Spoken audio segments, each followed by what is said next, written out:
Well, here's the deal. We know that about well over 100 years ago, a guy by the name of Charles Darwin popped up on the scene. And what he promulgated was a theory, underline that, put it in bold, a theory, which, by the way, has never been proven, a theory of evolution, basically stating that all life slowly evolved over billions and billions of years, and including mankind and everything else. There is no God. There is no right or wrong. There is no up or down, good or evil. There's nothing. It's just, here we are. Primordial slime, our basic purpose is to reproduce. There are no absolutes. There are no absolute truths. And, of course, Hitler loved this, so did Stalin, and everyone else who embraces Darwinism. It becomes, well, if there is no God or no higher authority, moral authority to turn to, then the state will decide who lives and who dies. Thus, we get 60 million people perishing in the gulags, not only in the former Soviet Union, but 70 million in the gulags of China, 12 million from the Nazis, 3 million from Pol Pot, and on it goes. The killing fields, 20 million systematically starved by Stalin, and right after World War I, the Ukraines I'm talking about, which is just unheard of. And of course we get little sidebars like the 1.2 million Armenians marched to death by the Turks.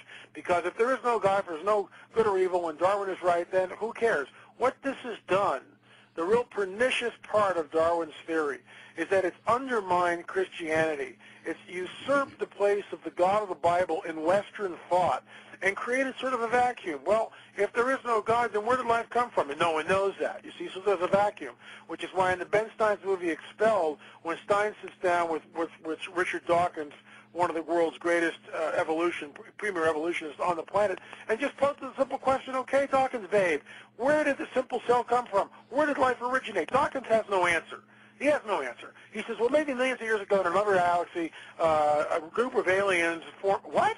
You see, he doesn't know, but it's intellectual fascism on his part because he won't allow anyone else to think anything else different except what he wants us to think, which is that life just evolved, i.e. Darwinism.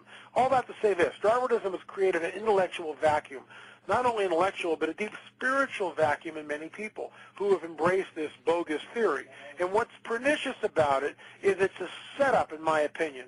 So when the coming great deception pops, people will embrace the lie. Prophecy in the Bible tells us specifically that people will believe the strong delusion, the lie, because they did not believe the truth. What is the truth? That God created the universe. He breathed it. He set everything in motion. It says in the Word that Jesus said all things were made by Him, and without Him nothing that was made, period. Everything. He is the creator. He created everything. In the beginning was the Word, and the Word was God. That whole thing, that's what we lean on. That's the mystical nature, and I don't use that word in an occult New Age sense, but that's the mysticism of we'll never understand it, at least not on this side. But all that to say this, that we're being set up for the missing link, and that missing link will be the alien gospel, my term, which is this, that E.T. created all life on this planet, that they genetically manipulated early man, that they started the world's civilizations, created the world's religions. Our ancestors worshiped them as gods, and now it's a critical juncture in human history. They are back to usher us into a time of peace, prosperity, and knowledge.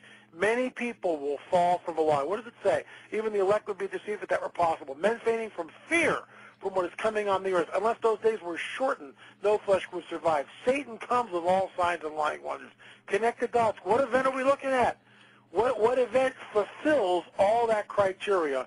E.T. coming, and that's where it's all headed. I look at all this stuff through the UFO paradigm. J.R. Church is looking at it through not so much the UFOs, but looking at it through the bloodlines, ancient bloodlines being handed down, passed down, and the Antichrist. And, of course, Russ Dizdar looking at it through satanic ritual abuse, and yet it all intersects back to the same place. Stan Deyo is another person, or Richard Grunge, Jim Williamson.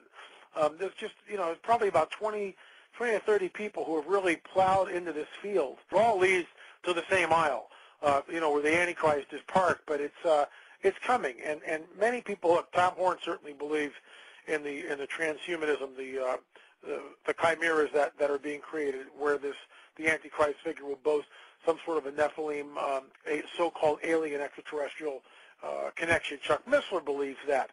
I mean, there's a whole myriad of us that are looking at the what's going on and saying, folks, this is it. It's coming down. People need to wake up and understand that what's manifesting is incredibly nefarious. It's Luciferic. It's interdimensional. It's satanic. They are back, and they're doing the same nonsense that they did way back in Genesis 6. And if you don't want to believe that, that's fine. Hold your own view. I'm not twisting your arm. But let's not be intellectual fascists and say that you can't believe what you believe. Let's at least open the dialogue and discuss